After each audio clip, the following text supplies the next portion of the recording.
ಇಲಾಖೆಯಲ್ಲಿ ಭ್ರಷ್ಟಾಚಾರಕ್ಕೆ ಕಡಿವಾಣ ಹಾಕುವುದಕ್ಕೆ ಕಟ್ಟುನಿಟ್ಟಿನ ಕ್ರಮಕ್ಕೆ ಮುಂದಾಗಲಾಗಿದೆ. ಹೌದು, ಸಬ್ ರಿಜಿಸ್ಟ್ರಾರ್ಗಳ ಭ್ರಷ್ಟಾಚಾರ ಕಡಿವಾಣಕ್ಕೆ ಕಠಿಣ ಕ್ರಮ.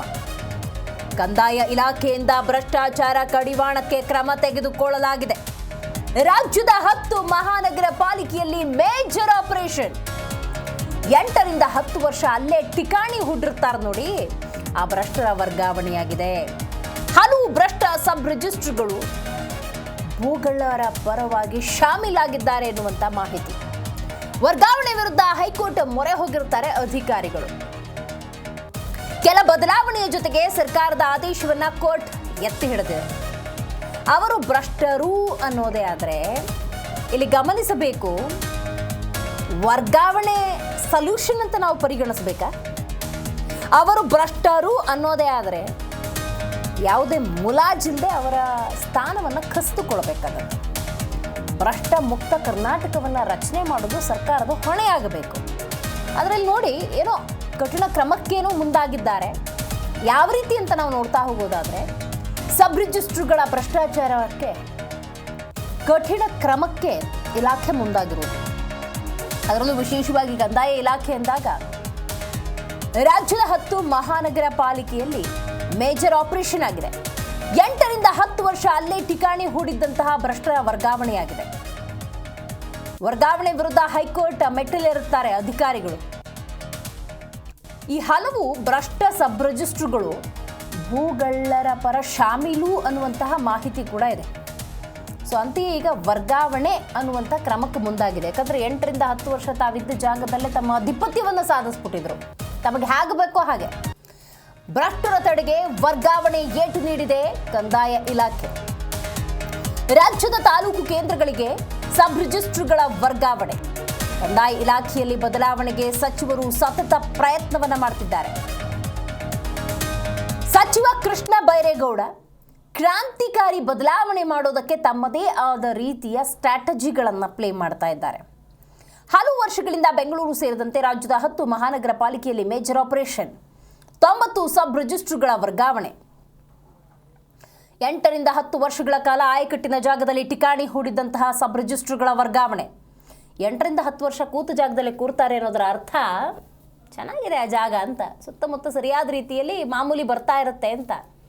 ಆ ಭಾಗದ ಜನರ ಜೊತೆ ಲಂಚವನ್ನು ಪಡ್ಕೊಳ್ಳೋದಕ್ಕೆ ಸುಭಿಕ್ಷವಾದ ಜಾಗ ಅನ್ನೋದು ಅಧಿಕಾರಿಗೂ ಕೂಡ ಅರಿವಾಗಿರುತ್ತೆ. ಈ ನಿಟ್ಟಿನಲ್ಲಿ 1-2 ವರ್ಷ ಒಂದು ಕ್ಲಾರಿಟಿ ಪ್ರಯೋಗ ಮಾಡಿರ್ತಾರೆ. ಆಮೇಲೆ ಚೆನ್ನಾಗಿರುತ್ತೆ. 3, 4, 5, 6, 7, 8, 9, 10 ಅಂತ ಹೇಳಿ 8 ರಿಂದ 10 ವರ್ಷ ಅದೇ ಜಾಗದಲ್ಲಿ ಅದೇ ಕ್ಷೇತ್ರದಲ್ಲಿ ಅಧಿಕಾರಿಗಳಾಗಿ ಕಾರ್ಯನಿರ್ವಹಿಸ್ತಾ ಇರ್ತಾರೆ. ಸೊ ಇದೀಗ ಸಚಿವ ಕೃಷ್ಣ ಬೈರೇಗೌಡ ತಮ್ಮ ಇಲಾಖೆಯಲ್ಲಿ ಮೇಜರ್ ಸರ್ಜರಿಗೆ ಮುಂದಾಗಿದ್ದಾರೆ. ಬಟ್ ಇಲ್ಲಿ ನಾನು ಗಮನಿಸಬೇಕಾದ ಮಗದೊಂದು ಅಂಶ ಅಂತ ಹೇಳಿದ್ರೆ, ಭ್ರಷ್ಟ ಅಧಿಕಾರಿಗಳು ಅನ್ನೋ ಕ್ಲಾರಿಟಿ ಇತ್ತು ಅನ್ನೋದಾದರೆ ವರ್ಗಾವಣೆ ಸೊಲ್ಯೂಷನ್ ಅಂತ ನಾವು ಕರಿಬೋದಾ? ಭ್ರಷ್ಟರು ಅನ್ನೋದಕ್ಕೆ ಏನಾದರೂ ಸೂಕ್ತ ದಾಖಲೆಗಳಿತ್ತು ಅಂತ ಹೇಳಿದ್ರೆ ಆ ಭ್ರಷ್ಟರನ್ನು ಎಲ್ಲಿಗೆ ಕಳಿಸ್ಬೇಕು ಅಲ್ಲಿಗೆ ಕಳಿಸ್ಬೇಕು. ವರ್ಗಾವಣೆ ಜನ ಇದನ್ನು ಒಪ್ಕೋತಾರ? ಅದಕ್ಕೆ ಸಚಿವರು ಏನು ಹೇಳ್ತಾರೆ ಅನ್ನೋದು ಕೂಡ ಬಹಳ ಮುಖ್ಯ. ಅಥವಾ ಏನಾದರೂ ಒಂದು ಆಪರ್ಚುನಿಟಿ ಕೊಟ್ಟಿದ್ದಾರೆ ಬದಲಾವಣೆ ಮಾಡ್ಕೊಳ್ಳೋಕ್ಕೆ, ಸರಿಯಾದ ರೀತಿಯಲ್ಲಿ ನಡೆಯೋದಕ್ಕೆ ಸಚಿವರು ಅಧಿಕಾರಿಗಳಿಗೆ ನೋಡಬೇಕು. ಬಹುತೇಕ ಡೀಲಿಂಗ್ ಮಾಡ್ಕೊಳ್ತಾ ಇದ್ದು ನೋಡಿ, ಆ ಅಧಿಕಾರಿಗಳ ವರ್ಗಾವಣೆ ಆಗಿದೆ. ನೋಂದಣಿ ಮಹಾಪರೀಕ್ಷಕ IAS ಅಧಿಕಾರಿ ದಯಾನಂದ್ ಅವರ ಖಡಕ್ ಆಕ್ಷನ್ ಇದು. ರಾಜ್ಯದಲ್ಲಿ ಒಟ್ಟು 257 ಸಬ್ ರಿಜಿಸ್ಟ್ರಾರ್ ಕಚೇರಿಗಳಿವೆ. BMRDA ವ್ಯಾಪ್ತಿಯಲ್ಲಿ 51, ಮಹಾನಗರ ಪಾಲಿಕೆ ವ್ಯಾಪ್ತಿಯಲ್ಲಿ 17 ಸಬ್ ರಿಜಿಸ್ಟ್ರಾರ್ ಕಚೇರಿಗಳಿವೆ. ಮೈಸೂರು, ಬೆಂಗಳೂರು, ಹುಬ್ಬಳ್ಳಿ, ಮಂಗಳೂರು ಸೇರಿದಂತೆ ಕೇಂದ್ರ ಸ್ಥಾನದಲ್ಲಿದ್ದಂತಹ ಅಧಿಕಾರಿಗಳ ಟ್ರಾನ್ಸ್ಫರ್. ತಾಲೂಕು ಕೇಂದ್ರಗಳಿಗೆ ಇವರನ್ನು ವರ್ಗಾವಣೆ ಮಾಡಲಾಗಿದೆ. ಮತ್ತೊಮ್ಮೆ ಬೆಂಗಳೂರು, ಮೈಸೂರು, ಹುಬ್ಬಳ್ಳಿ, ಮಂಗಳೂರು ಸೇರಿದಂತೆ ಕೇಂದ್ರ ಸ್ಥಾನದಲ್ಲಿದ್ದಂತಹ ಸೆಂಟ್ರಲ್ ಅಂತ ಏನು ಇರುತ್ತೆ ಜಾಗ, ಅಲ್ಲಿದ್ದವ್ರನ್ನ ತಾಲೂಕು ಅಂದರೆ it is like a demotion, not promotion. ಹೆಚ್ಚಿನ ಮಾಹಿತಿಯನ್ನು ನಮ್ಮ ಪ್ರತಿನಿಧಿ ಪ್ರಸನ್ನ ದೇವನೂರು ನೀಡ್ತಾರೆ. ಪ್ರಸನ್ನ, ಸಚಿವ ಕೃಷ್ಣ ಬೈರೇಗೌಡರು ಭ್ರಷ್ಟಾಚಾರವನ್ನು ಹಂತ ಹಂತವಾಗಿ ಕಡಿಮೆ ಮಾಡೋ ಪ್ರಯತ್ನದಲ್ಲಿ ಕೇಂದ್ರ ಕಚೇರಿಯಲ್ಲಿದ್ದಂತಹ ಅಥವಾ ಕೇಂದ್ರ ಸ್ಥಾನದಲ್ಲಿದ್ದವರನ್ನು ತಾಲೂಕು ಕೇಂದ್ರಕ್ಕೆ ವರ್ಗಾವಣೆ ಮಾಡಿದ್ದಾರೆ. ಭ್ರಷ್ಟಾಚಾರವನ್ನು ಕಡಿಮೆ ಮಾಡಬೇಕು ಅನ್ನುವಂತಹ ಅವರ ಪ್ರಯತ್ನ ಶ್ಲಾಘನೀಯ. ಅವರು ಭ್ರಷ್ಟರು ಅನ್ನುವಂಥ ಕ್ಲಾರಿಟಿ ಇತ್ತು ಅಂದರೆ, ಏನಾದರೂ ಡಾಕ್ಯುಮೆಂಟ್ಸ್ ಇತ್ತು ಅಂದರೆ ವರ್ಗಾವಣೆ ಸೊಲ್ಯೂಷನ್ನ ಅವ್ರನ್ನ ಎಲ್ಲಿಡ್ಬೇಕು ಅಲ್ಲಿ ಇಡಬೇಕಲ್ವ? ಯಾವ ಕಠಿಣ ಕ್ರಮ ತಗೋಬೇಕು ಅದನ್ನು ತಗೋಬೇಕಲ್ವ? ದಿವ್ಯ, ಇದು ಮುಖ್ಯವಾದ ವಿಚಾರ ಏನಂತಂದ್ರೆ ಇವರು ಈ ವರ್ಗಾವಣೆಯನ್ನ ಮುಂದೂಡುವುದು ಒಂದು ಪ್ಲಾನ್ ಅಂದ್ರೆ, ಯಾಕಂದ್ರೆ ಆಯಕಟ್ಟಿನ ಜಾಗಕ್ಕೆ ಒಮ್ಮೆ ಬಂದು ನಿಂತ್ರೆ ಅವರು ಸುಮಾರು ಒಂದು 5 ರಿಂದ 6 ವರ್ಷಗಳ ಕಾಲ ಬೇರೆ ಬೇರೆ ಜಾಗಗಳಲ್ಲಿ ಹೋಗೋದೇ ಇಲ್ಲ. ಆ ವರ್ಗಾವಣೆ ಅನ್ನೋಂಥ ವಿಷಯ ಬಂದಾಗ್ಲೆಲ್ಲ ಏನಾದ್ರು ಒಂದು ವರ್ಗಾವಣೆ ಮಾಡೋದನ್ನ ತಡಿಲಿಕ್ಕೆ ಪ್ರಯತ್ನವನ್ನ ಮಾಡುವಂತದ್ದು, ದೊಡ್ಡ ಮಟ್ಟದ ಕಮಿಷನ್ ಕೊಡೋದು, ಈ ರೀತಿ ಎಲ್ಲ ಮಾಡಿ ಆ ಜಾಗಗಳಲ್ಲಿ ಉಳ್ಕೊಂಡ್ಬಿಟ್ಟಿದ್ರು. ಅದರಲ್ಲಿ ಎಸ್ಪೆಷಲಿ ನೋಡಿ, ಬೆಂಗಳೂರು, ರಾಮನಗರ, ಬೆಂಗಳೂರು ಗ್ರಾಮಾಂತರ, ಈ ತರ ಹೈ ಪೊಟೆನ್ಷಿಯಲ್ ಇರುವಂತಹ ಏರಿಯಾಗಳಲ್ಲಿ, ಜೊತೆಗೆ ಈ ಮಹಾನಗರ ಪಾಲಿಕೆ ಇರುವಂತಹ ಜಾಗಗಳಲ್ಲಿ ಕೆಲಸವನ್ನ ಮಾಡುವಂತ ಅಧಿಕಾರಿಗಳಿದ್ದಾರಲ್ಲ, ಅವರು ಸುಲಭವಾಗಿ ಆ ಸ್ಥಾನವನ್ನ ಬಿಟ್ಕೊಡ್ಲಿಕ್ಕೆ ಒಪ್ಪೋದಿಲ್ಲ. ಯಾಕಂದ್ರೆ ಅಲ್ಲಿ ಬಹಳಷ್ಟು ಕಮಾಯಿ ಬರ್ತದೆ ಅನ್ನುವಂಥದ್ದು ಮಾತು ತಮಗೆ ಗೊತ್ತಿರುವಂತದ್ದೇ. ಯಾಕಂದ್ರೆ ಭ್ರಷ್ಟಾಚಾರ, ಸಬ್ ರಿಜಿಸ್ಟ್ರಾರ್ ಅಂದ್ರೆ ಭ್ರಷ್ಟಾಚಾರಕ್ಕೆ ಮತ್ತೊಂದು ಹೆಸರು ಅನ್ನುವಂತ ರೀತಿಯಲ್ಲಿ ಇರುವಂತದ್ದು.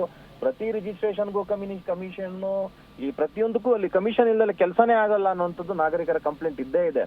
ಮುಖ್ಯವಾಗಿ ಏನಂತಂದ್ರೆ ಇವರೆಲ್ಲರೂ ಕೂಡ ಆ ಸ್ಥಾನಗಳಲ್ಲಿ ಇದ್ದು ಹಲವು ವರ್ಷಗಳು ಆಗೋಗಿತ್ತು. ಇವ್ರನ್ನ ಬೇರೆ ಜಾಗಕ್ಕೆ ಟ್ರಾನ್ಸ್ಫರ್ ಮಾಡಿ ತದನಂತರ ಈ ಕಾವೇರಿ ತಂತ್ರಾಂಶ, ನಾವು ಹೇಳುವಂತೆ ಈ ಕಾವೇರಿ ತಂತ್ರಾಂಶವನ್ನ ಅದನ್ನ ಅಡಾಪ್ಟ್ ಮಾಡ್ಕೊಂಡ್ಬಿಟ್ರೆ ಎಲ್ಲವೂ ಕೂಡ ಪೇಪರ್ಲೆಸ್ ಆಗ್ತದೆ.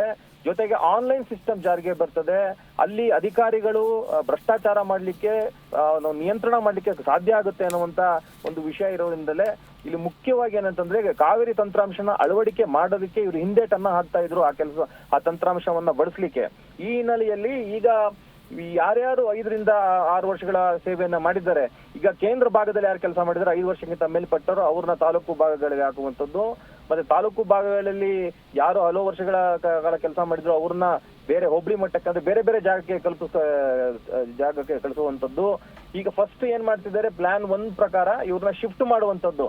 ಯಾಕಂದ್ರೆ ಆಯಕಟ್ಟಿನ ಜಾಗದಲ್ಲಿ ಹಲವು ವರ್ಷಗಳ ಕಾಲ ಅವರು ನಿಂತು ಬಿಟ್ಟಿದ್ರಲ್ಲ, ಹಾಗಾಗಿ ಅವ್ರನ್ನ ಶಿಫ್ಟ್ ಮಾಡಿ ತದನಂತರ ಕಾವೇರಿ 2 ತಂತ್ರಾಂಶವನ್ನ ಅಳವಡಿಕೆ ಮಾಡೋದ್ರ ಮೂಲಕ ಇವರನ್ನ ಆ ಒಂದು ಸಿಸ್ಟಮ್, ಇಡೀ ಒಂದು ಕಂದಾಯ ಇಲಾಖೆಯಲ್ಲಿ ಭ್ರಷ್ಟಾಚಾರವನ್ನು ಹೋಗ್ಲಾಡಿಸುವಂತ ಪ್ರಯತ್ನ ಕೃಷ್ಣ ಬೈರೇಗೌಡರು ಮಾಡಿರುವಂತದ್ದು, ಕಂದಾಯ ಸಚಿವರು. ಜೊತೆನಲ್ಲಿ ದಯಾನಂದ್ ಅವರು ಕೂಡ ಈಗೇನು ಅವರು ರಿಜಿಸ್ಟ್ರಾರ್ಗೆ ಪರೀಕ್ಷಕರು ಆಗಿರೋದ್ರಿಂದ ಅವರು ಕೂಡ ಈ ಒಂದು ಏನು ಇವ್ರನ್ನೆಲ್ಲ ಫಸ್ಟ್ ಟ್ರಾನ್ಸ್ಫರ್ ಮಾಡ್ಬೇಕು ಅನ್ನೋ ಉದ್ದೇಶಕ್ಕೆ ಟ್ರಾನ್ಸ್ಫರ್ ಆದೇಶ ಕೊಡ್ತಾರೆ. ಆದ್ರೆ ಹೈಕೋರ್ಟ್ಗೆ ಹೋಗ್ತಾರೆ ಇವರೆಲ್ಲ.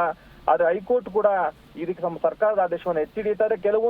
ಕೆಲವೊಂದು ಸಣ್ಣ ಪುಟ್ಟ ಬದಲಾವಣೆಗಳನ್ನ ಹೇಳುತ್ತೆ. ಯಾಕಂದ್ರೆ ವಿಶೇಷ ವಿಕಲಚೇತನರಾಗಿರ್ಬೋದು ಅಥವಾ ಸೀನಿಯಾರಿಟಿ ಯಾರು ಇರ್ತಾರೆ, ಈಗ ವಯಸ್ಸು ಇನ್ನೊಂದು 3-4 ವರ್ಷ ಅವರು ರಿಟೈರ್ಡ್ ಆಗೋರು ಇರ್ತಾರೆ, ಅಂತವ್ರಿಗೆಲ್ಲರೂ ಕೂಡ ಒಂದ್ ಸ್ವಲ್ಪ ಅವ್ರಿಗೆ ಹೇಳುವಂತ ಜಾಗಗಳಿಗೆ ಪ್ರಾಶಸ್ತ್ಯವನ್ನ ಕೊಡ್ಬೇಕು ಅನ್ನುವಂತ ಆದೇಶವನ್ನ ಹೈಕೋರ್ಟ್ ಕೊಡ್ತದೆ. ಆದ್ರೆ ಉಳಿದಂತೆ ಸರ್ಕಾರ ಮಾಡಿರೋ ಆದೇಶ ಸರಿ ಇದೆ. ಅದರ ಪ್ರಕಾರ ಅವರು ಎಲ್ಲಿ ಸ್ಥಳ ನಿಯುಕ್ತಿಗೊಳಿಸಿರ್ತಾರೆ ಅಲ್ಲಿಗೆ ಹೋಗಿ ಕೆಲಸವನ್ನ ಮಾಡ್ಬೇಕು ಅನ್ನುವಂತ ಆದೇಶ ನೋಡ್ತಿರುವಂತದ್ದು. ಇದು ಬಹಳ ಒಂದು ದೊಡ್ಡ ಮಟ್ಟದ ಜಯನೇ.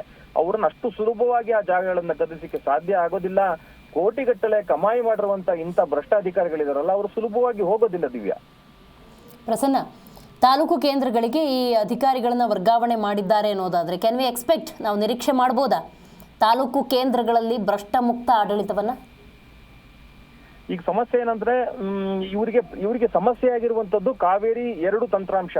ಯಾಕಂದ್ರೆ ಇದುವರೆಗೂ ಕೂಡ ಇವರು ಫೈಲ್ಗಳನ್ನ ಹಾಗೆ ಬರೆಯುವ ಮೂಲಕ ಲಿಖಿತ ರೂಪದಲ್ಲಿ ಫೈಲ್ ನ ಪಾಸ್ ಮಾಡುವಂತದ್ದು ಈ ರೀತಿ ಮಾಡ್ತಾ ಇರ್ತಾರೆ. ಆದ್ರೆ ಇನ್ನು ಮುಂದೆ ಇವರು ಫಸ್ಟ್ ಅಪ್ಲೋಡ್ ಮಾಡ್ಬೇಕಾಗ್ತದೆ, ಮೇಲಧಿಕಾರಿಗಳ ಗಮನಕ್ಕೆ ತರಬೇಕಾಗ್ತದೆ. ಇಲ್ಲಿ ಯಾವ ಫೈಲ್ ಇವರು ಸೈನ್ ಹಾಕ್ತಾರೆ ಆ ಸೈನ್ ಹಾಕುವಂತ ಪ್ರತಿ ಫೈಲ್ ಮಾಹಿತಿ ಕಾವೇರಿ 2 ತಂತ್ರಾಂಶದ ಮೂಲಕ ಮೇಲಧಿಕಾರಿಗಳಿಗೂ ಕೂಡ ಅದು ರೀಚ್ ಆಗೋದ್ರಿಂದ ಈ ಒಂದು ತಂತ್ರಾಂಶದಿಂದ ಭ್ರಷ್ಟಾಚಾರ ಹೋಗ್ಲಾಡಿಸಬಹುದು ಎನ್ನುವಂಥದ್ದು ದಯಾನಂದ್ ಅವರ ವಾದ ಕೂಡ. ಮತ್ತೆ ಕೃಷ್ಣ ಬೈರೇಗೌಡರು ಕೂಡ ಸದನದಲ್ಲೂ ಕೂಡ ಈ ವಿಚಾರವನ್ನ ಪ್ರಸ್ತಾಪ ಮಾಡಿರ್ತಾರೆ.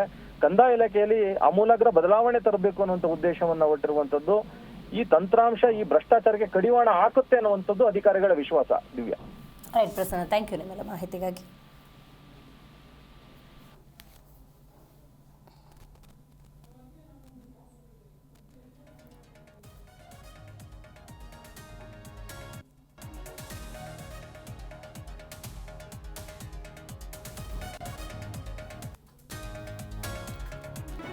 ಜಿ ಕನ್ನಡ ನ್ಯೂಸ್ ಈಗ ನಿಮ್ಮ ಮನೆಯಲ್ಲೇ ನೋಡಿ.